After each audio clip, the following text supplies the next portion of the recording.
Happy Saturday to all, or whenever you're watching this. Have some crazy stories I want to get into from the state of Texas.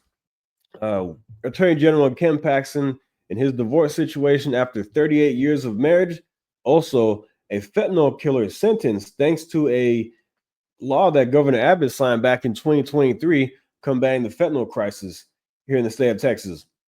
An idiot stole an ambulance and crashed in a police pursuit. What a wild story that is. Also, excuse me, a murder suspect from Plano was taken out by police in Euless.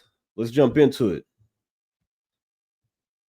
A headline that may impact the U.S. Senate race next year. Republican State Senator Angela Paxton announced earlier today that she has filed for divorce from her husband, who happens to be Attorney General Ken Paxton. According to the filing, Angela Paxton has asked for their house in McKinney, along with financial support. According to the petition, the couple has been married for 38 years, and Angela Paxton accuses her husband of adultery. Ion Politics reporter Jack Fink reporting tonight. Today's filing comes as Ken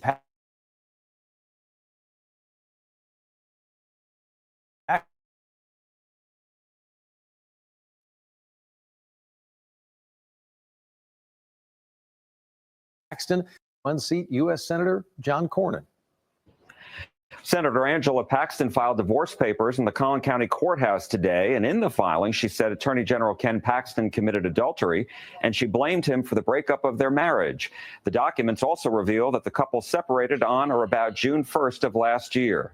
In a post on X this afternoon, Senator Paxton said, quote, "I filed for divorce on biblical grounds. I believe marriage is a sacred covenant, and I have earnestly pursued reconciliation. But in light of recent discoveries, I do not believe that it honors God or is loving to myself, my children, or Ken to remain in the marriage."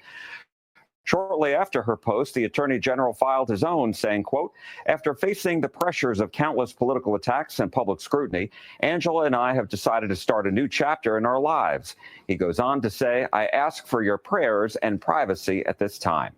Allegations that the Attorney General had an affair surfaced in one of the impeachment articles filed against him by the Texas House 2 years ago. During the impeachment trial, House managers planned to call Laura Olson to testify about their alleged affair. But while Olson was at the Capitol with her attorney, she did not have to testify after a ruling by the presiding officer, Lieutenant Governor Dan Patrick. Senator Paxton, who was not allowed to be a juror in the impeachment trial, supported her husband before, during, and after the trial in which he was acquitted. SMU political science Professor Matthew Wilson says the divorce filing changes all that, and that it could hurt General Paxton, who's locked in an already contentious and nasty Republican primary battle with U.S. Senator John Cornyn. Angela Paxton's support has always... Look, before he finishes video, do I think this will impact him? I mean, it could, but I don't really see him having issue defeating the incumbent, Senator Cornyn. He's not really he's not liked at all here in Texas. Well, I won't say that he does have some supporters, a lot of supporters. He won his last re-election in a landslide. We also didn't really have another option because the better options in this primary did not win. But right now, according to Real Clear polling, Real Clear Politics average, Paxton's ahead by 15%.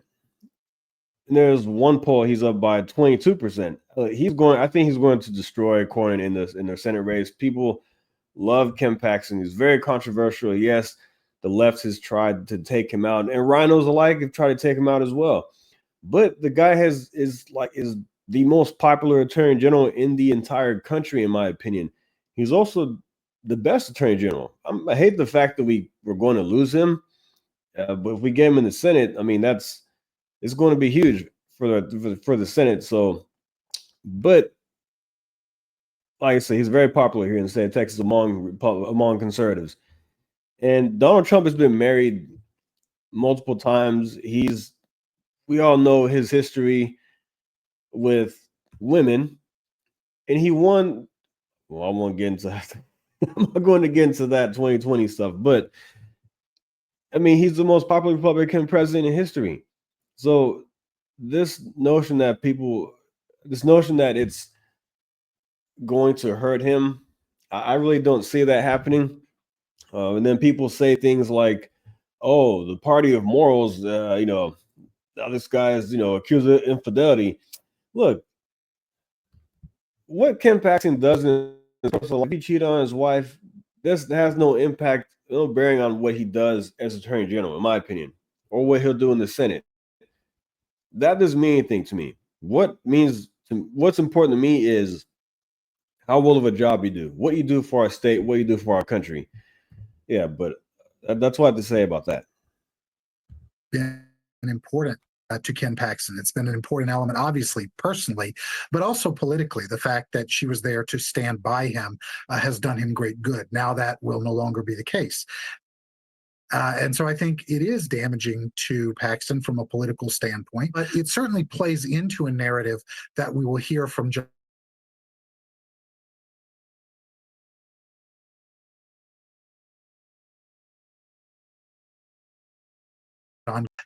we will hear from his Democratic opponent about how Ken Paxton has moral character issues, whether it's corruption, adultery, marital infidelity, whatever it may be. Professor Wilson says while this will be brought up in the campaign, voters have increasingly decided questions of marital fidelity have not had a huge impact on how they vote. And he said Paxton may weather the storm and still be able to win the Republican primary, where he now leads in the polls. But from the beginning, there has been talk that perhaps Houston area Congressman Wesley Hunt and North Texas Congresswoman Beth Van Dyne of Irving could also jump into the Republican primary. I spoke with Congresswoman Van Dyne this week, and she told me she's focused on representing her congressional district. It's going to take a while for the Paxton divorce to play out politically, and there's still a lot of time before candidates have to file their paperwork, which starts Saturday, November 8th and ends Monday, December 8th. Yeah, I mean, look, Beth Van Dyne and Wesley Hunt, I mean, in the Senate, you can't go wrong, in my opinion. I mean, Beth Van Dyne has a very conservative voting record. She's a very popular mayor when she was mayor of Irving, Texas. I've actually met her in person, and that'll be interesting to see if she jumps in the race. There have even, people have even wondered if she could run for governor here in the state of Texas, at some point in the future. But I like Wesley Hunt too, so that'll be interesting. But Ken Paxton, I think he'll run away with that in the primary, and he won his last election here in Texas pretty handily as Attorney General. So I don't think he will have a problem. I don't think will be too damaging to him. They will try to smear him and say he's corrupt and this and that. He's been, the same thing they do with Trump. But yeah, so I'm going to move on from that. We'll see how it plays out. But a lot of people don't like the fact that she posted on social media, and they think that she's trying to politically damage her, damage Ken Paxton. I don't know, but we'll see. The next story is, man gets 38 years behind bars for fentanyl murder. Let's check this out. A jury convicted a man of murder for dealing fentanyl. Now the parents of the young woman he killed are sharing their story in hopes other states will adopt a similar law. Fox 4's Lori Brown live in Collin County with the story. Lori. Clarice, the Benz hope that the first Collin County jury conviction of murder by fentanyl will send a message to other dealers and help save lives. Gosh, she lit up a room. Great student, straight A's. Just 10 weeks after Texas enacted a law that considers dealing deadly fentanyl murder, 25-year-old Zoe Ben received a deadly fentanyl pill from Gregory Honesty. The addictive part of this is crazy. I mean, just one time. And I think she was introduced to her from an old boyfriend. And it just takes one time. And she had been doing so good for so long. 25-year-old Honesty reached out to Zoe on Instagram. We found out that he had been reaching out to her, and she had said, no, I'm not, I don't do that anymore. I'm getting my life together. And in a weak moment, she succumbed. Collin County prosecutors connected the pill she took to Honesty. I mean, they used Instagram messages, they used Cash App payments, and they used cell phone data to directly link those fentanyl-laced pills to this particular dealer. District Attorney Greg Willis says the new murder by fentanyl law will keep dealers locked up and be a deterrent. If I'm pretty impressed by law enforcement with the things they can do, how they can put these things together. It's pretty impressive. Somebody has a fatal hit and run, and we could only write them a speeding ticket. Now they are facilitating and basically committing murder, and we can charge them. So the charge fits the actual conduct. While out on bond for Zoe's murder, Honesty was arrested for dealing fentanyl in Grayson County, causing serious bodily injury to another woman. I don't think he should have been out on bail. No. While the Benns are thankful for Honesty receiving a 38-year sentence for murder Guy looks like a scumbag. in the first degree, all they really want is another day with their daughter. She loved to sing and dance, and she had a beautiful voice. And it'll be missed. She was my fishing buddy. How do you feel knowing that Zoe provided this first jury trial conviction for murder? It gives a sense of purpose. And that's why we're here. That it was, that it was because she was a healer and she was a helper, and I feel like, in some way she's helping hopefully other people to not have to go through this. A Grayson County grand jury indicted Honesty in February for dealing fentanyl and causing serious bodily injury to Chastain. District Attorney Office told me that Wild stuff. 38 years behind bars. I think that is excellent news that the man is going to receive that long of a prison sentence, because Governor Abbott signed a bill in 2023. Sorry about that.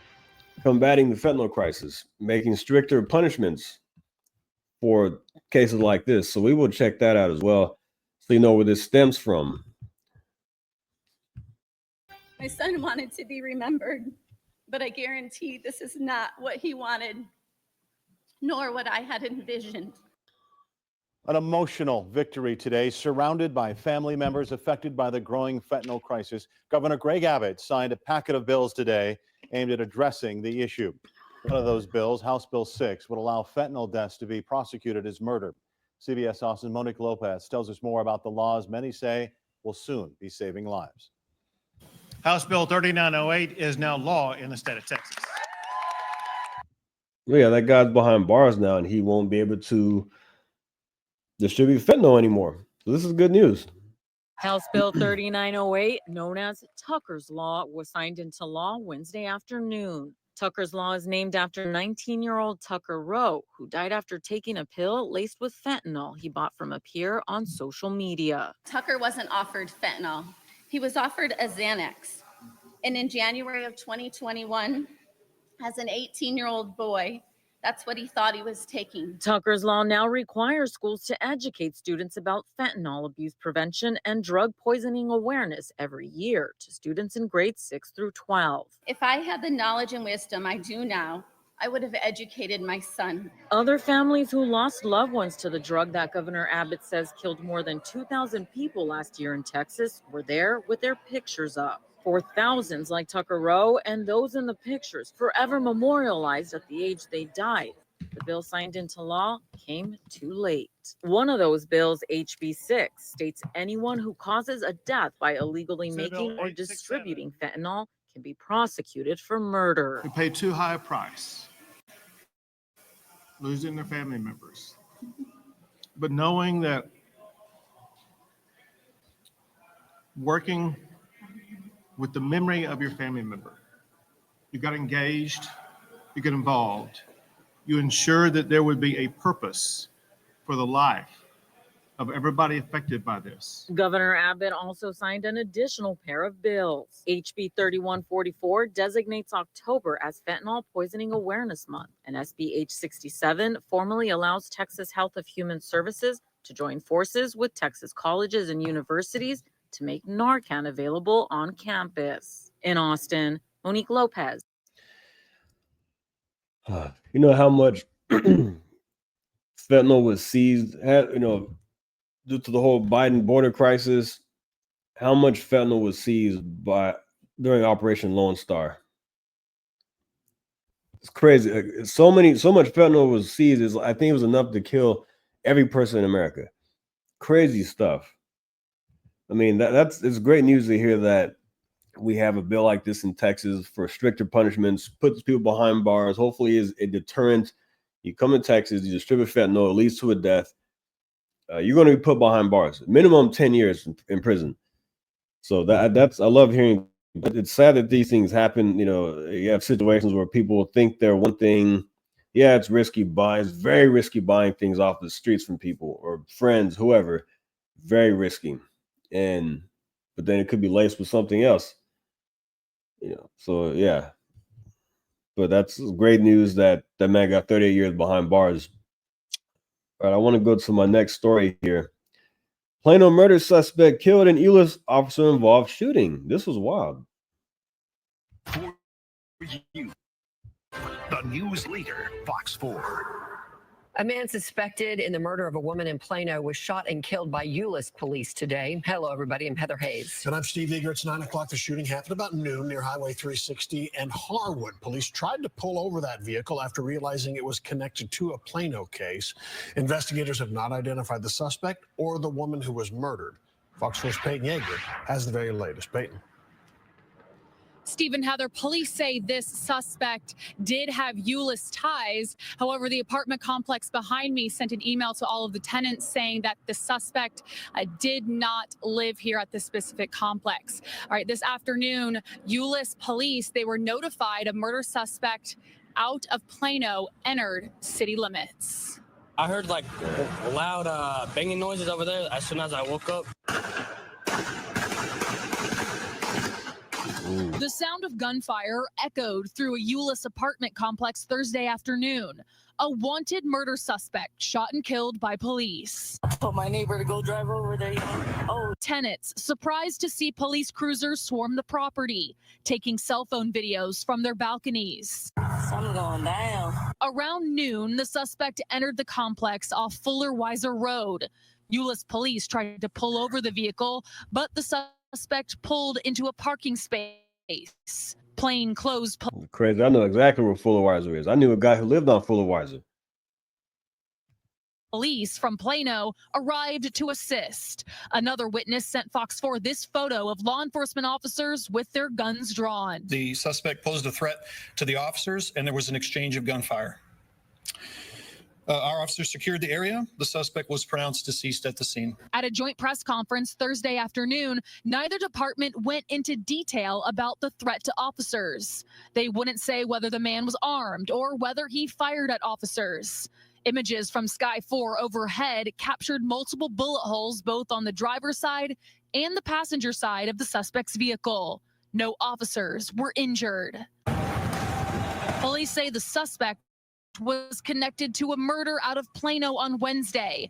Just after 4 p.m. Wednesday, officers conducted a welfare check at an apartment at the Legacy West shopping area. A woman was found dead inside. Police aren't releasing her cause of death at this time, only saying it's being investigated as a homicide. Immediately, Plano police sent out an alert to nearby agencies, including Euless PD. He did have some to Euless. That's why Euless Police Department is also looking for him as well. Stephen, Heather, we're still waiting for the suspect's name to be released, and we're still waiting for the woman's name to be released. The victim's identity has not been released to the public. Police say the victim and the suspect did know each other, but they did not go into detail about their exact relationship. Reporters also asked police, was there any sign of forced entry? And they tell us, according to that preliminary investigation, the only forced entry that was made was the officers going into that apartment in Plano during that welfare check. Crazy. Yeah, I wonder what the connection was there. Plano Legacy, that whole area is nice. Legacy West, that's a nice area, you know, but it's not immune to things happening. And that was a wild situation. Look, I want to keep an eye on this story, and as if there are any more developments out of that, to see what kind of threat was posed to officers.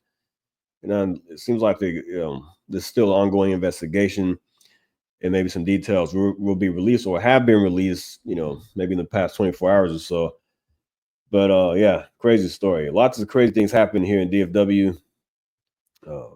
Look, 7.5 million people live here in the Metroplex. So you're always going to have drama. People, I read comments and people say, so I'm trying to make sure these screens are good. Okay. People say things in the comments like, DFW is getting out of control. It's dangerous now. I mean, things have always happened here. I mean, it's 7.5 million people. You're going to have wild stuff happen no matter where it is. There was a situation in Southlake where the man started driving down the road, shooting on the wrong side of the road, and the van started shooting people, shooting at other cars. I have a video on that. It was, I believe, last December it happened. I mean, that's why law enforcement is so important. It's so important to have your local police force taking care of these situations. It's very important that we have a governor who backs law enforcement as well, and then we have. I'm talking about these stories in general. I'm talking about these situations in general with fentanyl and these situations like this. It's important they have a very well trained police force, and then you have strict penalties on crimes. I want to see the crime rate go down. We have great things happening with the FBI on the crime on the murder rate. Looks like murder rates have dropped 25% this year in 2025 since the Trump administration has taken over. That's just a report I've read, and we have these traffickers, these human traffickers, these sex traffickers getting taken down. We have lots of these gangbangers being arrested and deported. So this is all great news, but the crime, I really want to see crime go down across the board in every state in America. I don't like seeing situations like this where, shootout or whatever is going on in apartment complexes. I don't like seeing that. But I like when the suspects are taken out. Yeah. Let's see. I want to show you this story here. Ambulance. Bonehead steals an ambulance and crashes in a police pursuit. What a dummy. Check it out. To our breaking news from overnight, a stolen ambulance, a chase, and a dramatic end in Ellis County. Yeah, it all started outside of a Dallas hospital and ended about 20 miles away in Ferris with one person airlifted. Our Janelle Ford is live where this wild chain of events began this morning. And Janelle, you might be scratching your head if you're watching this, asking, how does this even happen? Yeah, this morning it's still unclear if that ambulance was left unlocked or running. But however it happened, it led to that wild multi-agency chase down I-45. We are still working to learn more details this morning, but what I can tell you is that suspect is in custody in the hospital this morning. Now, police say this all started when the suspect hopped into the driver's seat of an ambulance over near the emergency room here at Medical City, Dallas, and then took off. That set off that wild chase down I-45. Officers from Dallas, Ferris, Palmer, DPS, and the Ellis County Sheriff's Office all jumped in. The pursuit stretched into Ellis County before the suspect lost control near Pace Road in Ferris. Our crews were out there at that scene. The ambulance crashed into brush under the highway, and you can see here all that damage to the ambulance. The suspect had to be airlifted from the scene due to the serious injuries he sustained in that crash. And this morning, Dallas police are leading the investigation into how the ambulance was stolen in the first place. Ferris PD, on the other hand, is handling the crash and the evading charges. And we have also reached out to Medical City Dallas for more details. We actually just saw one of the security guards come over here, and he's the one that told me that What an idiot. Suspect is, in fact, a man. So we're working to learn more details. As we get them, we'll make sure to share them with you. Sending it back to you in the studio. If you just type in ambulance stolen Texas, a ton of stories pop up. I saw this one on my DFW Fox 4 notification. And so I looked into it. Then I went on YouTube to try to find it. And you see tons of stories from many years. Situations like this pop up. I knew a guy who's a what is it? He's a paramedic. He was also an EMT. He said that the place he worked at, there were people that was two ambulances. It happened. It wasn't wasn't a rare thing, I should say. It happened a few times during his time there. Crazy stuff. They steal these things, but they have supplies in there. They could sell them, get money off of it. So yeah, it's kind of a business for these people. But dummy crashed. So yeah, wild stuff. And here's a scary situation. Dallas police officer and woman hospitalized after crash swatting call. This swatting stuff is crazy. This has got to stop. I want to read this for you from Fox 4 DFW. A Dallas police officer and a civilian woman were hospitalized after a car crash early Friday. The crash occurred while officers were responding to a swatting call, which was later determined to be a hoax. The identities and the condition of those injured are currently unknown as the investigation continues. All right, Dallas. A police officer and a woman were hospitalized on Friday morning after a squad car responding to a swatting call crashed with a civilian vehicle. 2 Dallas police squad cars were en route to what was reported as a shooting at 5900 Highland Hills Village Drive shortly after 5 a.m. Both vehicles were traveling eastbound on Ledbetter Drive with lights and sirens activated. As one unit approached the intersection of Bronx Avenue, a small white car pulled from a stop sign and into its path, resulting in a collision. One Dallas officer and the adult female driver of the civilian car were transported to a nearby hospital. The officers sustained serious injuries, but both individuals are expected to recover. Police later confirmed that the shooting call of the officers were responding to was a false call and a case of swatting. Authorities are working to identify the suspect responsible for the false calls, saying that there have been other similar incidents at the same location. Swatting refers to a dangerous prank that involves deceiving emergency services into dispatching a large number of armed officers to an address. Information on the crash's time is limited. The current conditions of the officer and the woman is unknown. The investigation is ongoing. I really hope that we get to the bottom of this swatting nonsense. It is very dangerous. You can get people killed. Obviously, very serious things can happen. As you see, an officer was injured and a woman was injured. The woman who had nothing to do with what the officer was responding to. So if this call was never made, this fake call, this will never happen. And I just hate seeing stuff like this. People are nuts. I don't know. They really hate the police. They really hate law enforcement, and they put people's lives at risk by doing this. We saw all these incidents with ICE agents and Border Patrol here in Texas being ambushed. Then we have a situation, I believe is in California, somebody shooting at an ICE agent. It's just crazy stuff. The attacks on law enforcement have gotten out of control. But this swatting stuff is nuts. Like I said, people get injured, people could die, get killed. You could put innocent people's lives in danger, as we see. And it's got to stop. All right, my last story here for the day. Man arrested in road rage incident that injured a 7-year-old. So let's check it out.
I have something to say about road rage.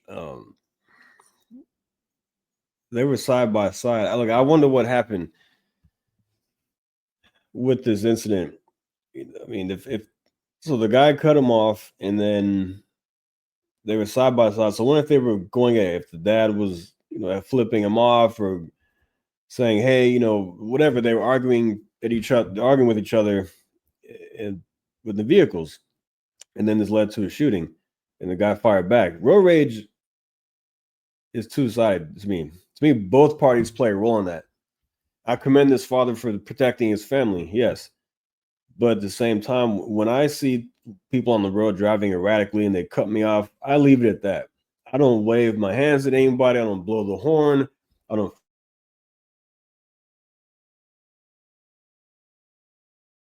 flip because I was not there. But I would say road rage is a scary thing, and it can lead to people being killed. And it has. It's happened here in DFW plenty of times. And across America, road rage incidents happen all the time. When you get behind the wheel, you feel like you have a lot of power. When people are inside their car, you're driving what could be used as a weapon, and you feel like you're protected. So some people really act tough when they're in cars. They act like they're badasses, and I don't play that. I don't do that. There was an incident one time. I was driving on the highway, and I accidentally cut somebody off. And then 3 guys drove around in a truck, and they all flipped me off. I just left it at that, and they sped off. I didn't say anything to them. I didn't make any hand gestures because I don't know what was going. There was three against one. No, I'm not doing that. No, sorry, I'm not at all. I'm not about to put my life in danger over some stupid stuff. It was an honest mistake, but yeah, be careful out there on the roads.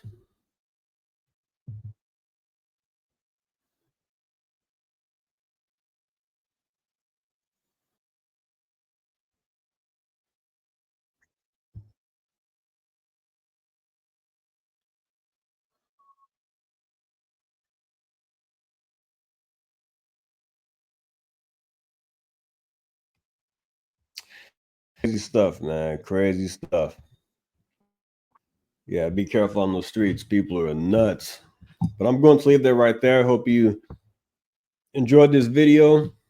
Enjoyed these stories here. I mean, some crazy and a lot of crazy things happening, but I like to bring these stories to you because you can't go to every news. Some people don't have the time to go to every single news outlet and see what's going on in the States. So I want to bring this to you in one video or one stream packed into one. So you can get updates of what's going on in the crime situation, crime stories here in Texas, politically what's going on in the state.